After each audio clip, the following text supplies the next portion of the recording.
Is you where you need to be?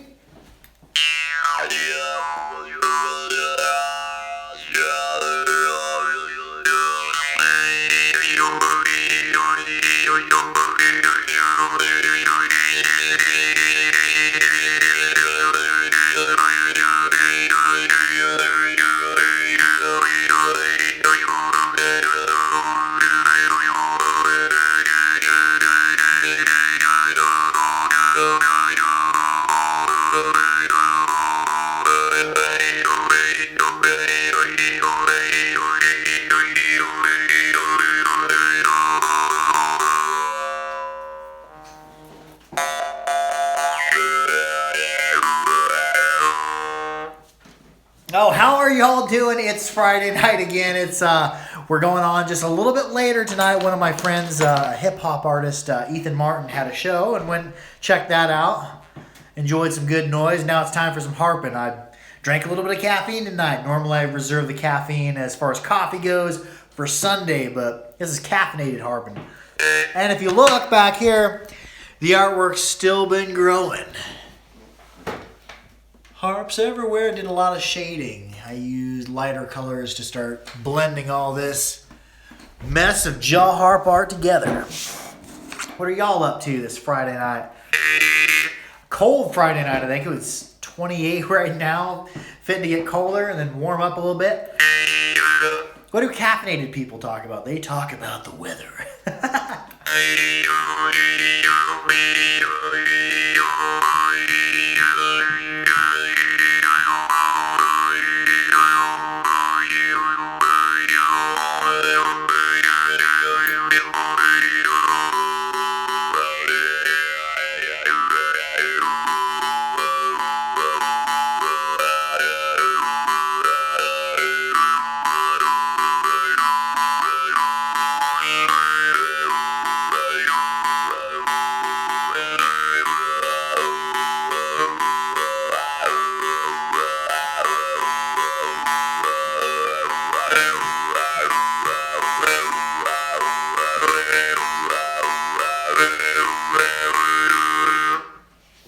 Gongwise says, Bebcorp. Yeah, it done happened this Friday. I almost didn't go live. I went and seen a friend playing a show, and then it's a little bit later, and now we're live.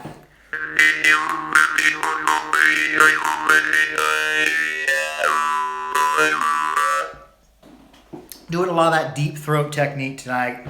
I need to come up with a different name than that.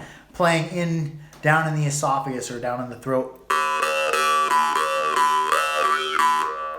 What I'm doing is I'm opening up my throat cavity so that the sound will resonate clear down in there. And then I'm saying, I'm not vocalizing, but I'm saying like, oh, wah, oh, wah, oh, oh. And then I'm sneaking in that breath. That's the breath you hear. That is when I'm sneaking in that breath, because when I'm playing down the throat, you can't really breathe. Yeah, I've been trying to explain. Oh, yeah. And what I do gong-wise is I play for a little bit in the throat, and if I start feeling lightheaded, I'll sneak in a couple breaths, and I'll play down in the throat again, and sneak in a couple breaths. And there I'm just playing in the throat, and I'm also moving my tongue up and down. I think that's why I like harps that are in the middle of the mid-range. Like this harp's in D sharp. I like harps in the mid-range the best because a lot of them you can play up on the palate, on the higher, bringing your tongue clear to the front, clear to the top. You get a little bit of high play, and you also get that lower play as well. And Dubstep Sheep says, great technique, sounds awesome. I was the guy at the bottom. Oh, yeah, I still got to package that Merchunga up. He bought this little guy here. And we'll just go over, I'm not going to play your instrument too much. Let me grab a Merchunga. Let me find one of my Merchungas. Or here, we'll work on this one. Nico Cornelius sent me this. Oh, somebody says, hi from Australia. Got me a new Ukrainian Rodenko harp in D yesterday. Plays like a dream. Yeah, D's an awesome tuning. It says, thanks for inspiring. Blah. I lost the rest of the thing, but I'm so glad that you found the harp. And hello from Kansas. The weather here, it's cold. It's about 28 Fahrenheit. Here's a harp that Nico sent me, and it was all bent up. The arms on it were bent all out of kilter, and it was clicky. And a couple days ago, I had some time to do some straightening on it. Nico, I'm gonna play your harp.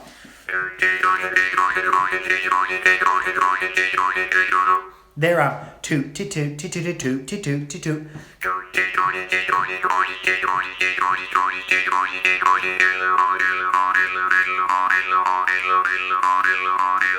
There I'm making the tongue movements without the vocalization, like as if you were little. And it's that feeling of your tongue rolling up, like when you say the word little, not little. Little. And sometimes when I'm driving down the road, especially if there's nothing good on the radio, which happens a lot, I'll just go over percussive techniques dry, you know, tit-tat, tit-tat, tit-tat, tiddle, tiddle, tiddle, tiddle, tiddle, tiddle, and it really helps with your percussive techniques and being able to move your tongue quickly when you're playing. So I encourage y'all to do that. Just if you're doing it while you're driving, be safe. Pay attention to your driving while you're working on your jaw harp techniques. And I'm not advocating, don't ever play the harp and drive. I was talking about doing the tongue techniques, doing the percussive techniques just with your mouth as you're driving. It'd be akin to like singing as you're driving. Gong says, yeah, the Morchang I bought from Mark Post. That Morchang in particular you're talking about is a Shangri-La Laiton. That's more of a toy in India. There's just not a lot there. It's not bad, but you can do a lot better, especially if you get into like a Merchunga. Merchunga has a little bit more flexible of a tongue. It's kind of halfway in between, you know, European or Russian harp and a Morchang. And the one I'm selling to this gentleman here, this is actually a really good one.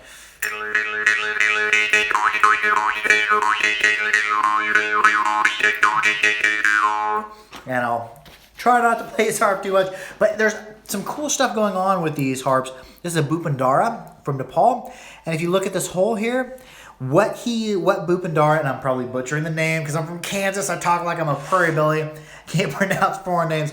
What he does, this is actually one of the springs from an umbrella. He'll flatten them out, and that's what he uses for his spring steel. Let's get into some better Morchang. I've got some good Morchang around here if you just give me a moment to find them. Now these are my personal record. And then one of the finest, he says, glad purchased. Oh yeah. What I try to do with harps and on Facebook is I try to bring like a musical store experience where somebody can listen to a harp and see it and have somebody talk about it. But anyways, that's a separate thing. This is one of the finest Morchang makers I've ever had the pleasure of playing. This is a Mohan, around $40 to $35 to $60. Laser tight gaps. Only downside is you really got to be on point with your plucking, and it doesn't respond well to outward plucking, but they're pretty loud. See, there it is again. Precision.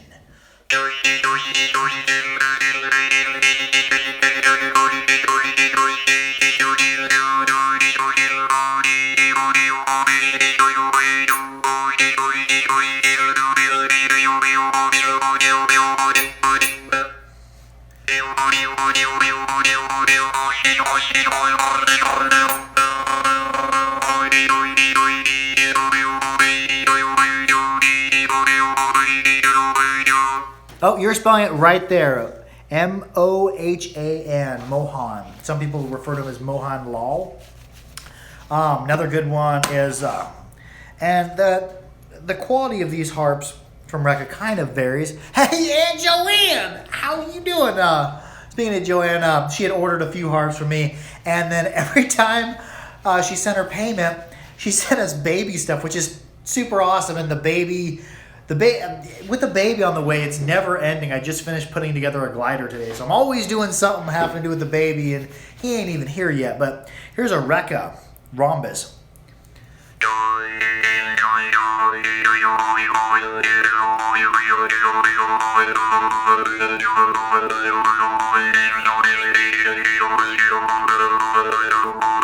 And there's these Rekka harps.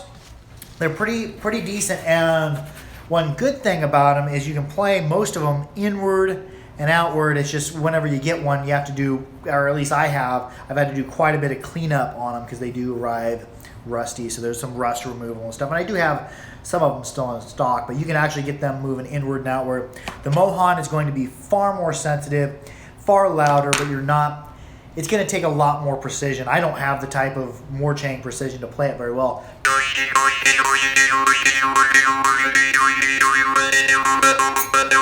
I get a lot of clicks out of it because I'm not very good at playing the Moorchang yet. I'm getting better. Yeah, these Rekkas are.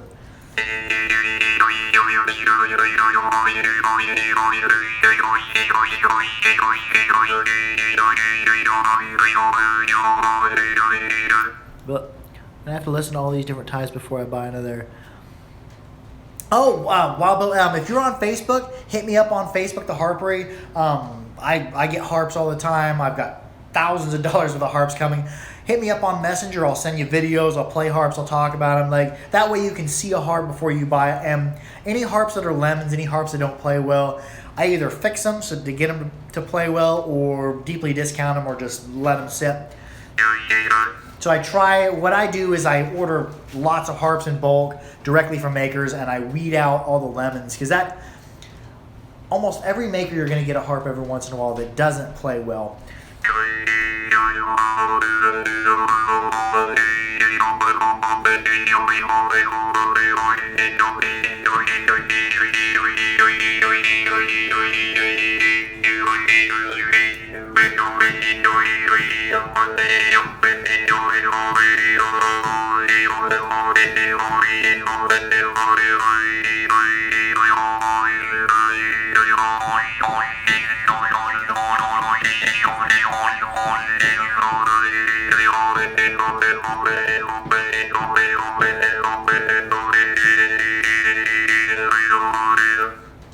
And one thing I'm doing with that is because Rekkas normally aren't that laser tight, and it kind of throws my technique off when I jump to another harp. I'm actually pushing the harp hard up against my teeth and closing them gaps and squeezing them down, and it'll kind of throw me off. Like if I go from this harp to playing a really sensitive harp, I'll still be putting a lot of undue pressure on the harp and get clicks out. Let's play some more. Let's just get on a Moorchang kick. Since we're talking about Moorchang, we're talking about Moorchunga.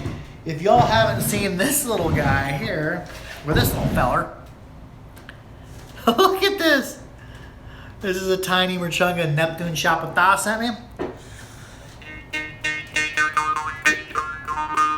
Come on in close. Let's get all up in each other's grill. This is the smallest harp I've ever. I don't have obscenely large hands or nothing. This is just a very tiny Moorchunga.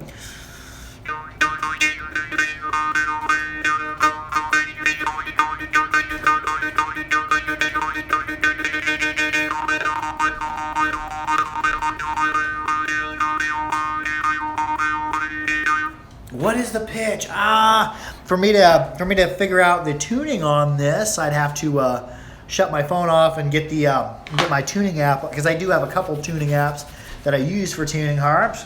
But yeah, I'm not sure what key this is in. It's high, and it's not horribly loud, but it is a fun little booger to play. What is it? Oh, we're getting. Is it brass? Yes, it is. It is brass, and it requires a little bit of extra finesse to hold. You have this tiny little Moorchunga trigger. Get some more Moorchang playing done. I'll move it back, because this one's fairly loud. This is like a traditional Rekka. Oh, all choir says closest to E. Nice.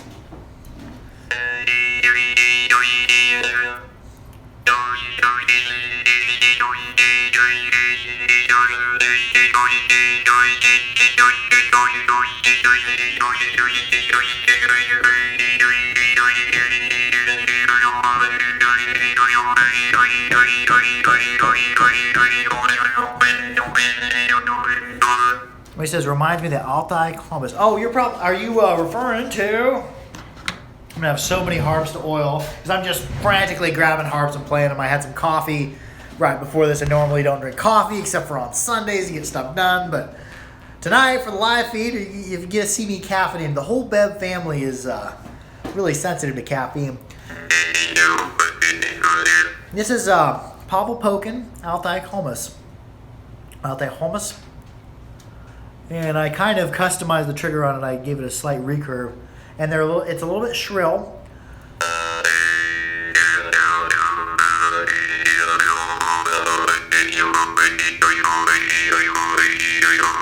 He says, that's my only decent harp so far. Well, yeah, this harp ain't too bad at all. And it really responds well to an aggressive attack. Good muting. Not as clear, as loud as some of our other Vargan, but you can actually get a little bit of hillbilly breathing going on this.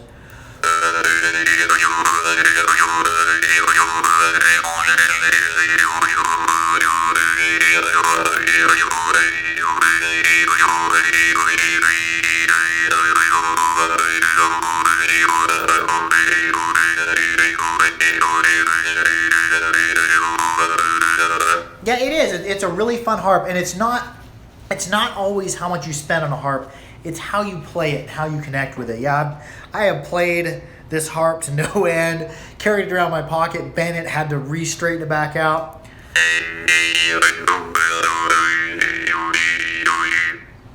Yeah, the cases on these do work out really well as well.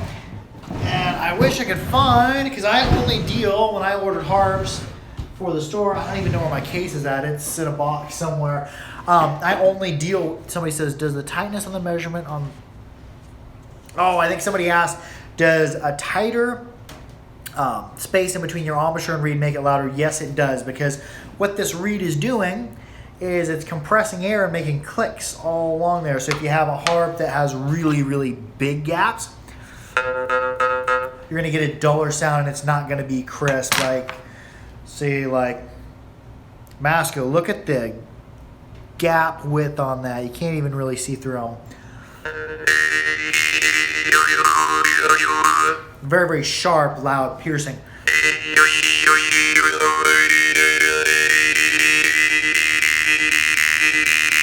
And also, that tight gap gives you that back pressure, it gives you the resistance, because when I'm doing that hillbilly breathing where I'm kind of modulating or wavering my breath, I'm feeling the back pressure, the resistance of the reed as it passes by this laser tight gap, and that's what's giving me my breath, along with the flexibility of the reed. Is that called a Masco? Is it? Oh no, this is not a new Masco. This is my second Masco I ever got.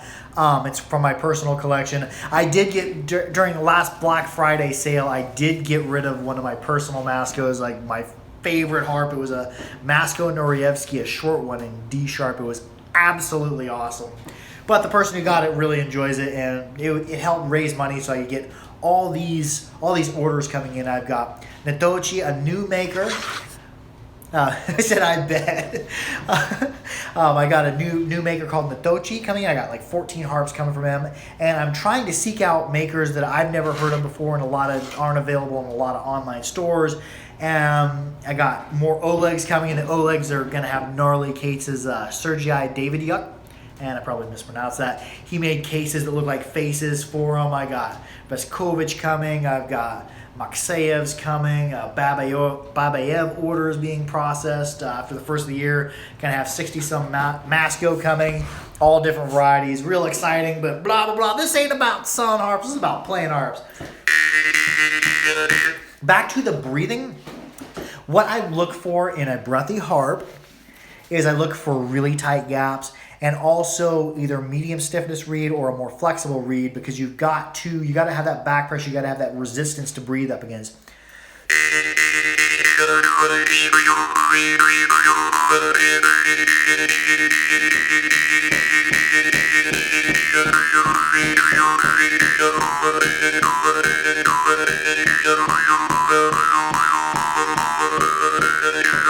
And Mascos work phenomenal for this. Some of the Glazerins excel with the star with the breathless plate. That's breathless play. Like if you get into the Batman, you can actually play it really fast with a little bit of that breath.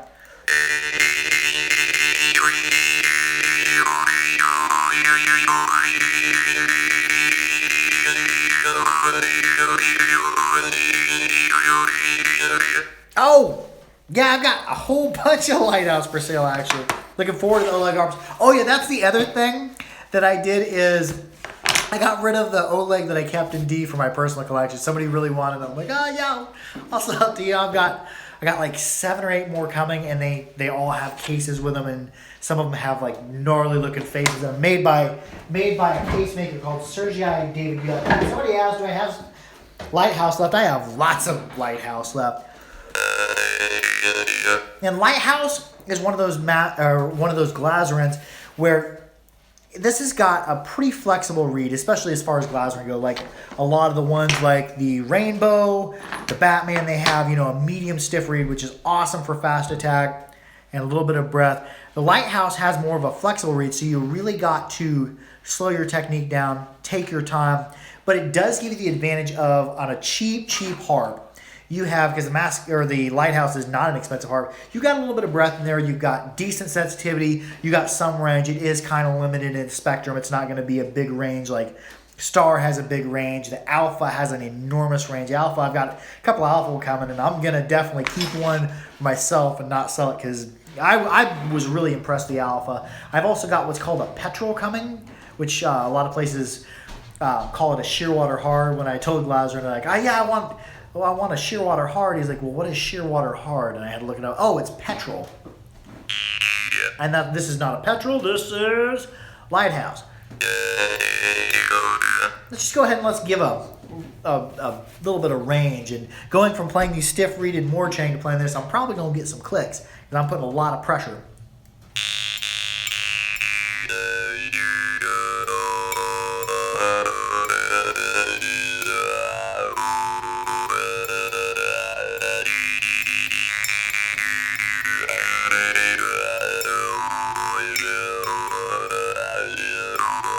Got a little bit of breathless play in there. We got a little bit of breath.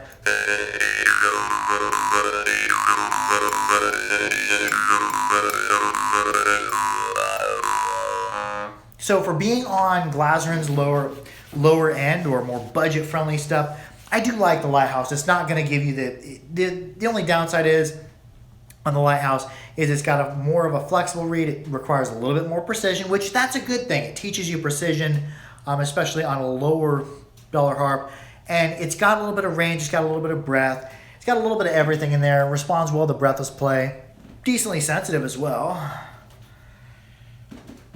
So I would suggest the Lighthouse for either a beginner harp if somebody wants a harp with a steep learning curve and good sensitivity, or if like a next step, if your first harp was a toy and you're looking to get into real harps, yeah, I definitely look into the Lighthouse. I played the Wave, I got some Wave coming, and I played the Wave, and the Wave's kind of more of a medium stiffness small harp for fast play. So if that's what you're looking for in your next step or in a beginner harp, probably the Wave. And I've got another Compass coming, or Compass, or whatever we're calling it. And I'm going to try another one of those because the first one I did get several years ago, somebody commented that the gaps look big on it. And that made sense because I bought it off Amazon. What's the Wave sound like then? I don't have it. I already sold it, but I've got more coming. It's kind of a medium high pitched harp that you can play pretty quickly. It's got kind of a similar look to the Compass, but it didn't play anything like the Compass did. Higher pitched, a little bit louder, a little bit more sensitive. And that brings me to another point. This Compass I bought almost 2 years ago off Amazon, and it was deeply discounted. It was like $11. So I jumped on it. I'm like, yeah, I want that. And somebody commented, they're like, the gaps look way bigger than theirs does. And I think the reason that I got this deeply discounted on Amazon was this may have been a factory second, or it just may not have come out perfect, and that's why it is. So if you're on Amazon looking for harps and you see a harp that's, you know, half the price it normally should be, there's probably a reason for that. So I've got a Compass. Oh, my Compass doesn't look like yours? You might actually have the wave looks a little bit different. It's a little bit longer, but yeah, I'm ordering another compass, and I'm gonna just do a side-by-side comparison because yeah, the gaps are huge, and that's just something to look out for if you're on Amazon.com and you see a harp and it's half the price it normally should be. There's probably a reason. Oh, the gaps. He's saying the gaps don't look. Yeah, there's probably a reason this one was half the price of every other compass on Amazon, and they're probably like, oh, it doesn't play horribly, but it doesn't play quite like it should. You know, we're gonna price it accordingly. And then what else? What should I play now? I just went off on a tangent. Other good harps. Let's just get into good harps for breath, or harps that there are tons of harps out there that are good for breath. Some of them are like the Tartar, and I'm still looking for the maker. I believe somebody says he played an Oleg Stepanov harp recently. Great instrument. Oh, there's so many harpists out. There are so many harp makers out there. There's a ton of them I've never heard of, and there's new makers cropping up all the time. And I'm always searching for new harps, new makers, good harps out there, and I haven't found the makers yet.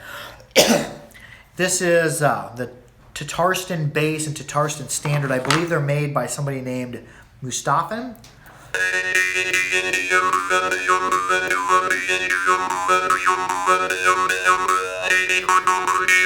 That's a standard, kind of higher pitch, smaller, and I really do dig the trigger shape on it too. The oblong teardrop, and the bass, and it's not like going to be a deep bass. It's more of a mid-range bass.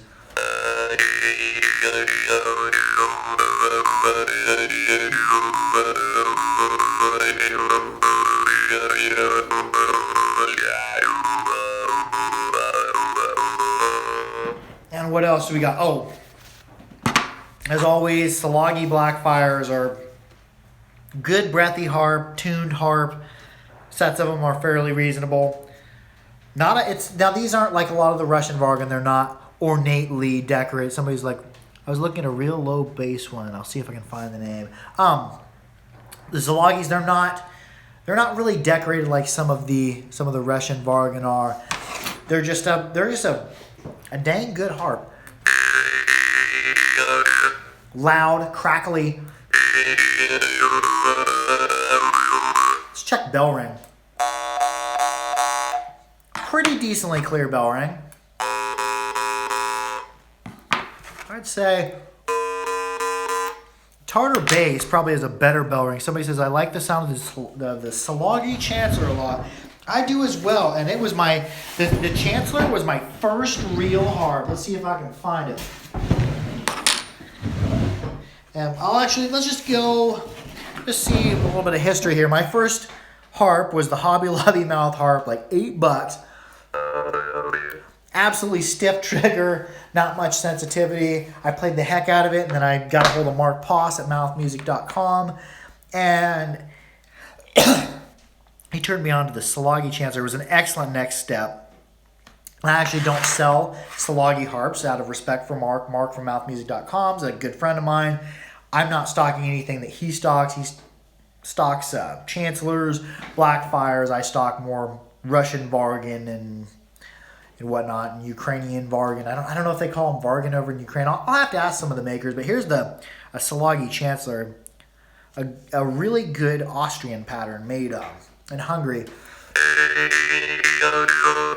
I'd call it a beginner to intermediate harp, real good harp, easy to hold. It teaches you precision, but it's not overly picky in the precision. And this one actually was tuned to a D, and the solder on it came off, so it falls. It no longer falls. It's no longer tuned to D. A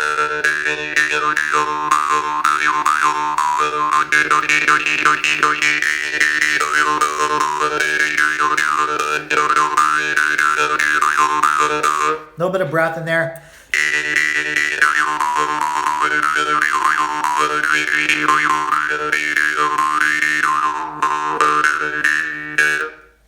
Good mutes as well.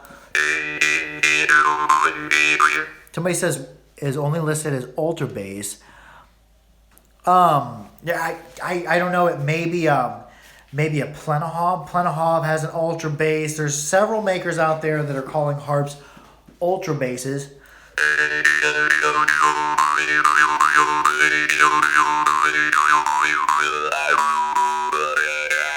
Let's check the bell ring on it. One thing when I check to see how crystal clear a harp is, I'm looking for a good ringing bell, and that's open tone, no breath, no applied technique. I just hold my tongue in the center.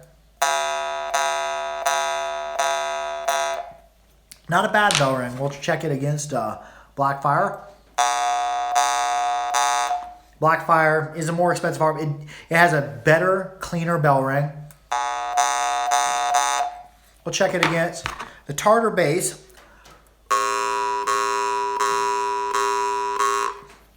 And when you're doing bell ring, one thing that affects bell ring, if a harp has been bent, like if it gets off at the back, it'll give you some fuzz. Or we'll just check out one of my earlier harps that I made. This was what I called the Mud Duck. This was before I knew about proper alignment. The reed sits higher than my embouchures do, and it actually cross-sects them like a ramp. Listen to the bell ring on this. It's going to sound fuzzy. This is what a misaligned harp sounds like.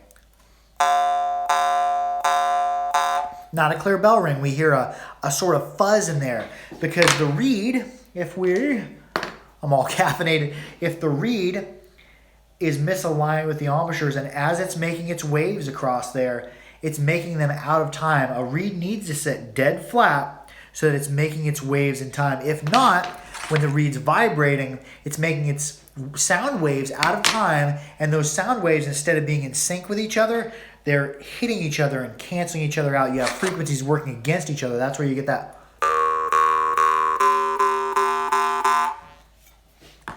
Let's see one with a good bell ring. Like this is a Star.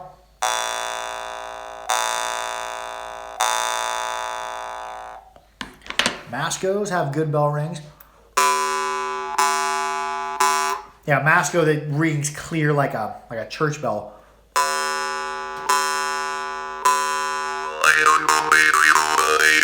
And I can't say enough about Masco harps. I've owned several of them. I've gotten a whole bunch in. They sold out immediately. Masco is a fantastic maker, and if you notice, a lot of web stores are sold out of Mascos. And at Masco, after the first year, he's going to be building 60 harps for the Harpery. He's becoming one of those really sought-after makers because he really stresses alignment, things being perfect, from looks to feel to gaps. Absolutely fantastic maker. Now, I got some Moxeyev coming. Real excited about that. Let's check another harp. Another harp with bad alignment. Here's another one. One of my earliest harps.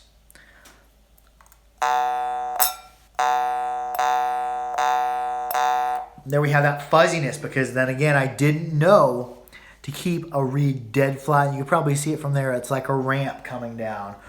Other ways, we're just going to turn this into a full tutorial. If I can find some harps that are off. Actually, you want to see my first harp I ever made that worked? This one right here. I was looking at Masco Titan. Love the sound of it. Hard to find, though. Yeah, I've got some Titan coming in. Titan is a good bass harp, but it kind of is flawed like all super deep bass harps. You have to really play them slow. Can't hammer on them. It really requires a lot of precision, or you're going to get clicks. But yeah, I plan on stocking more really deep basses, but in general, I don't play a lot of super deep basses. Here's my first harp I ever made. My gaps are good in this respect. They're not so much good everywhere else. We have a reed that's cross-secting again. Big loop here. My loop is formed too big outside of here. This is a harp that's very poorly aligned, but I was excited to make it because this is the first harp I made that played.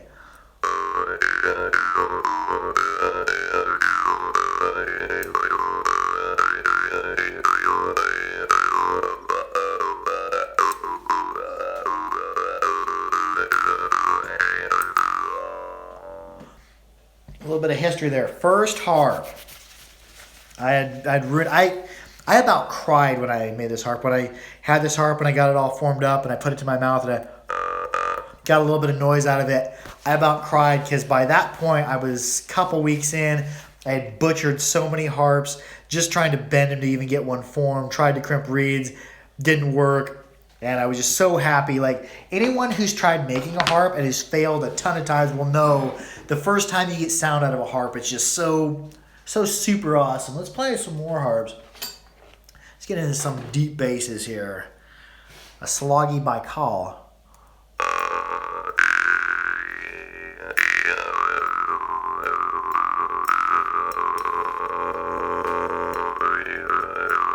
Let's check the alignment on the bicall. What do you use for spring steel? I'm a blacksmith on the side and I wanted to try and forge one. Okay, let's just get it. We're gonna turn this, we're gonna go from playing the harp into kind of, I'm starting to dry out. Let me get a sip of water. Into a harp making tutorial. And there's more than just the facts of harp making. You need to get the feel and all that down. Oh, somebody said they love the bicall. What I used, I started off like that first harp that I played, I did 1095 blue temper spring steel. These are spring steels that are going to be available in America. At first, I started using 1095 blue temper spring steel at a Rockwell of around 48. Rockwell is the measure of the hardness, and .025 was the thickness. Well, I quickly found that 1095 spring steel is too stiff. That 48 Rockwell is just too stiff. And I went down, I started using 1074 blue tempered spring steel with a Rockwell of 44. And then I stepped it down to .020, and I don't hardly have any harps. I even got rid of, during the last, for a friend, I got rid of the harp that I used for hillbilly breathing all the time. Like, this is a harp made with .020 blue tempered spring steel at a Rockwell of 44 to 45, and I do some heat treating to it to dial back that, to change the consistency of the reed a little bit.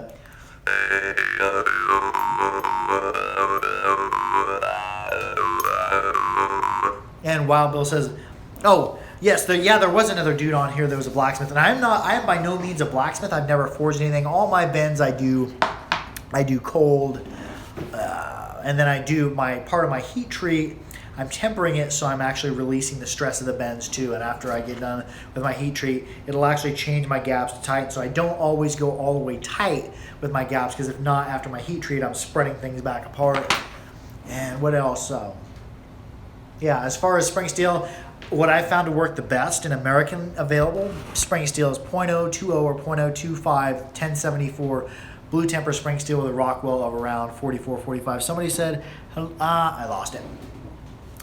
And yeah, other than that, I use a Diacro 24-inch shear to shear my spring steel. And heck, let's take a walk out to the shop. Oh yeah, we've been going 37 minutes.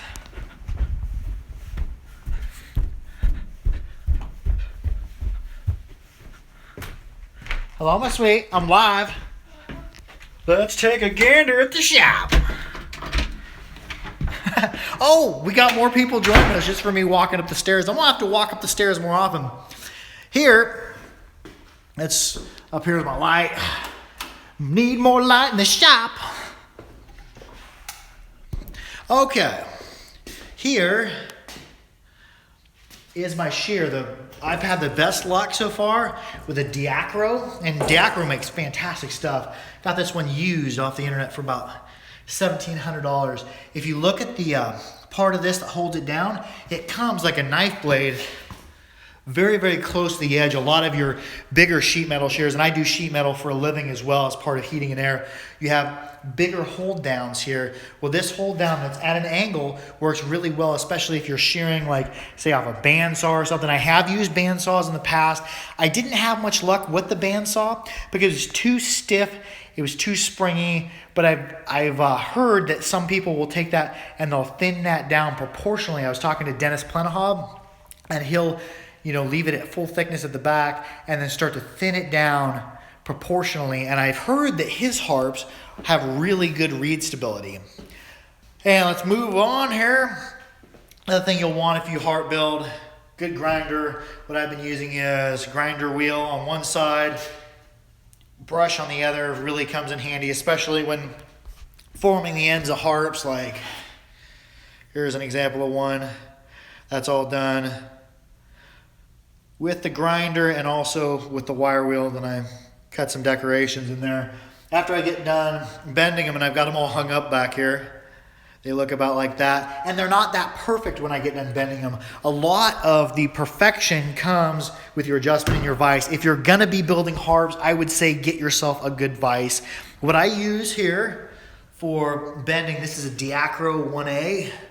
It's a bending jig. If we look at it, it accepts different dies, and it has a stop and other stops. And it also has stops that I install on it, boom, that will stop me when I'm making my bend, because I know how many degrees I need to go. And when I'm bending, you have your 2 outside bends, and I do 1 inside bend. I started out, I used to make harps with 4 bends. And we'll take a look at the new vise. I've been using these new vise jaws. These are steel, milled out for 3/16 and 1/4 inch stock. Use that to adjust Mr. Nico's harp. Then I got this old vise, vice versa. These have polyethylene jaws in it. I'm going to, in the future, because the polyethylene is kind of slippery, I'm going to be changing them out for really hard rubber. And if we look along the wall here, all sorts of files. It's good to have files. This is actually, there's a good story behind this. Somebody says Wilton vices are awesome. Yes, they very much are awesome. And the cost of them is not awesome. It is an expensive vise. Here is my Grandpa Beb's old file handle. It accepts different handles. I use it for holding a triangular 3-square file. The same you Nicholson, the same you get at a hardware store. Works well. Other files that I use, these are just Harbor Freight brand, because I don't have the money for Nicholson. All my files in Nicholson. Like a coarse and like a medium fine square file I use for sharpening embouchures. I follow that with, you can go to a machine shop or any place that makes cylinders. These are referred to as cylinder hones. Got a coarse cylinder hone here and a ultra fine, a very fine, a gray and a green. I use them for sharpening up the insides of my embouchures as well. Assorted files here. This file here, this is a Nicholson thin one. That's what I use for starting my cut that comes down the center. And then I finish that off to undercut it. And I started off using like a 3-square miniature microfile from Harbor Freight. You'll have better luck if you just spend the money. They're about $11. This is a gunsmithing file, a 3-square gunsmithing file. I think it's 1/8 inch. If we notice, let's just note the difference in between a Harbor Freight file and that. If you look at the Harbor Freight file, it kind of is really rounded toward the end. That doesn't come in handy very much. What you want is you want a long, skinny triangular 3-square file. And I'm starting to shiver now because it's cold out in the shop.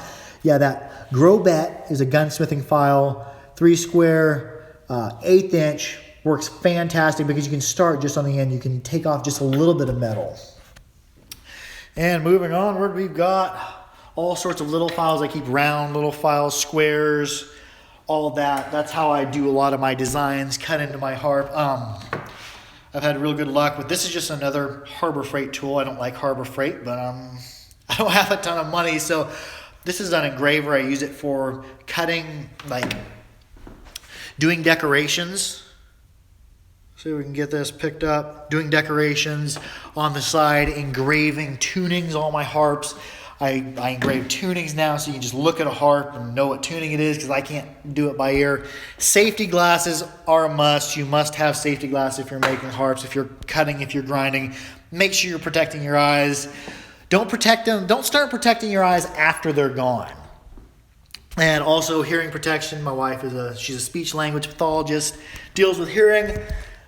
It's really good to protect your hearing, because then again, you don't want to get old and then decide like, oh, I really didn't want hearing loss. Nice hard surface for doing crimps. Helps. This is just a piece of railroad tie micro torch. I started off, I bought a $40 Dremel micro torch. It didn't hold up, and it didn't work horribly well over time. This is like an $8 or $10 micro torch. Works really good. Press helps. especially when I'm bending a lot of times on my jig. My jig, I don't have money yet to get the dies milled out. It's about $300 to have them cast, tempered, and all that from Diacro. So I'm bending without my dies milled out for diagonal bending. And sometimes I get a little bit twisty. I'll have a harp that's bent and I'll get twists at the back. I'll get slight bends. Over here, the arbor press really works well for, I'll put it here, whatever width I want to change my bend, and I'll just lightly press down to help even it out. And this press works pretty well. It's kind of an off-brand press. This is a, I might be going offline. It accepts different dies, the end of it is. I think this was a Grizzly, which is much better presses than this, but this is the only one I could find that was milled out for magnetic dies, which that's helpful, but not, a lot of this stuff isn't necessary in making harps. A lot of the really, really good makers from Ukraine and stuff, they have a lot smaller of a shop and less equipment than that. Or even if we look at Morchang makers, then people will make, like Mohan, you can get on YouTube and look up making a Morchang, and that guy Mohan makes a Morchang sitting on a dirt floor barefoot. Let's go down the stairs here. Sitting on the dirt floor barefoot with a little teeny anvil and a little teeny forge, and he makes finer, more tightly gapped Morchang than I've ever seen.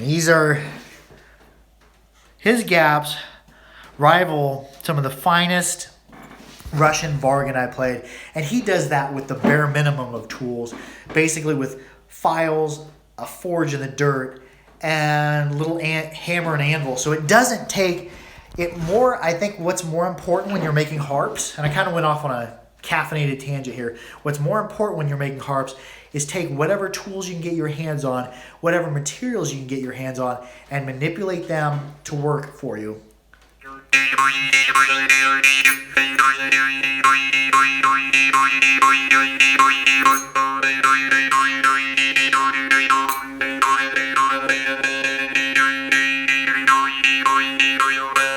Yeah, that was made in a forge in the earth with goat skin bellows and a little teeny hammer and anvil. Impressive. Absolutely impressive what those Morchang makers do over there with the bare minimum of tools.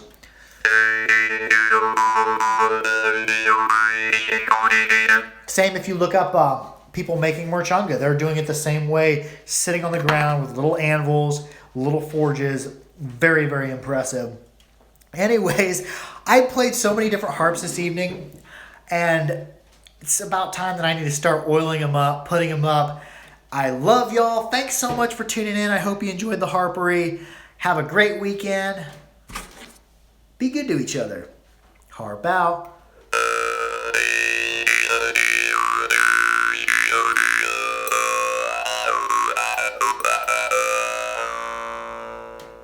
Love y'all.